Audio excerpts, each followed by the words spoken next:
Are people finally giving up and breaking free of their golden handcuffs and actually selling their homes? I'm Mary Schumann. I'm a realtor here in the Twin Cities, and I make videos for people that are trying to figure out if they want to move to the Twin Cities and if this place is right for them. I love to talk to people that meet me on YouTube, so please reach out if you have any questions. Or if you'd like, I have a free relocation guide down in my description box, and you can feel free to download that.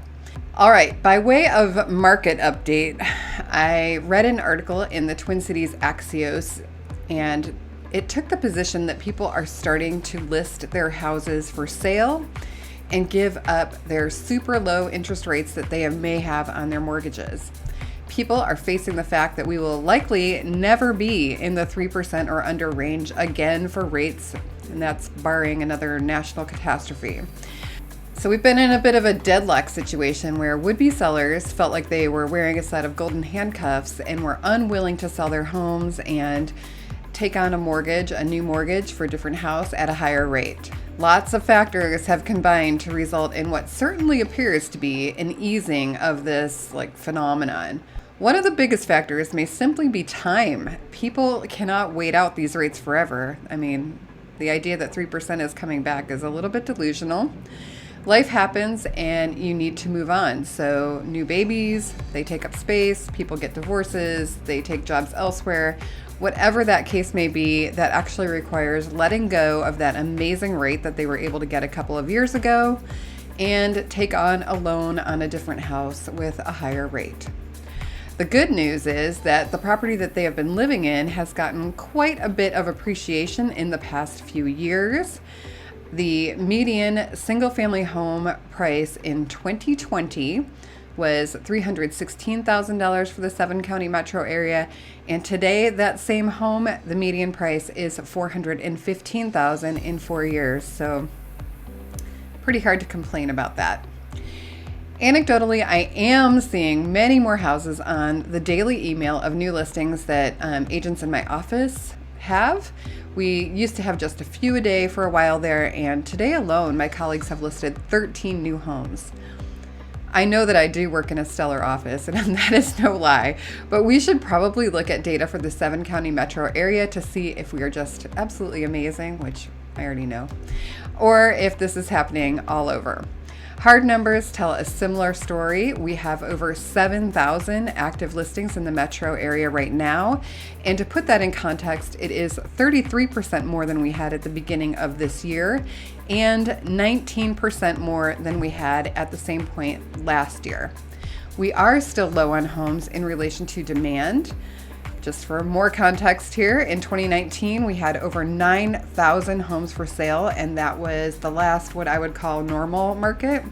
Although how long before we decide that what we're having right now is normal, I don't know. I think maybe we'll never be normal again. There are a lot of other signs that are pointing to easing in the market as well, but the interest rates are at the lowest that they have been in about a year. They're sitting around 6.35%. And the Fed is talking about rate cuts in September after a job report that didn't measure up. So I'm wondering if this will have the effect of a slingshot being pulled back and released when that rate drop happens in the housing market, the demand being slung out into the universe again. I mean, you really have to think about this as balance because higher interest rates give you more time to think about a potential purchase with fewer competing offers. But you also have a higher payment. While lower rates will give you this mad scramble for a house, you will have lower payments for the price, but you're likely going to be paying a higher price for the same property because people will be bidding those prices up. I actually think right now would be an ideal time to buy while we are in kind of this lull, and then refinance if the rates drop so that you get the best of both worlds. I feel like this is a trite thing that realtors say, but for real. When you're talking to a lender, ask if they allow a free refi when the rate drops, and that way you have some insurance. Other things that show the calm before the potential storm are price reductions are sitting at about 12% of listings per week. Average days on market for a property are sitting around 30 days now, which is more than 2 weeks longer than it was at the peak of all insanity. Thank goodness. I like this better. Months supply of housing inventory still shows a seller's market, but one that is not as strong as we have seen in the past few years. Multiple offers are still happening. They are still happening. All counties in the metro area now have more than 2 months worth of housing available to sell if nothing else were added to the inventory. The exceptions to this are Anoka and Ramsey counties, which each have about 1.75 months. So just a refresher, a rule of thumb in the real estate industry is that any number of months less than 5 is considered a market that is favorable to sellers. 5 to 6 months is a fairly balanced market. More than 6 months is considered a buyer's market. We are still very fortunate in the Twin Cities Metro to have a very low number of distressed properties. We have fewer than 1.5% that fit this description. Offers are showing fewer people waiving inspection, which favors buyers, but at the same time, other terms are still favoring the sellers. Fewer sellers are contributing to closing costs now. A few more people are using escalation clauses to win, so having to put a little bit more skin in the game, which means that they're probably in multiple offers. The average and median purchase to price ratio, so how much are they asking and how much are they getting, is sitting at 100% of asking price right now. So people are not walking away with screaming hot deals, but nor are sellers typically getting enormous over asking offers right now. In the past few weeks, I've been party to a multiple offer situation, which we won, yay! And we did have to use an escalation clause in that offer. We did include appraisal coverage, but we also had a nice inspection period on the house and we had everything looked at and we're moving on. I've also had buyers offer list price and get their offer accepted, but then they had to cancel that offer in inspection. So hot tip if you're selling, disclose everything.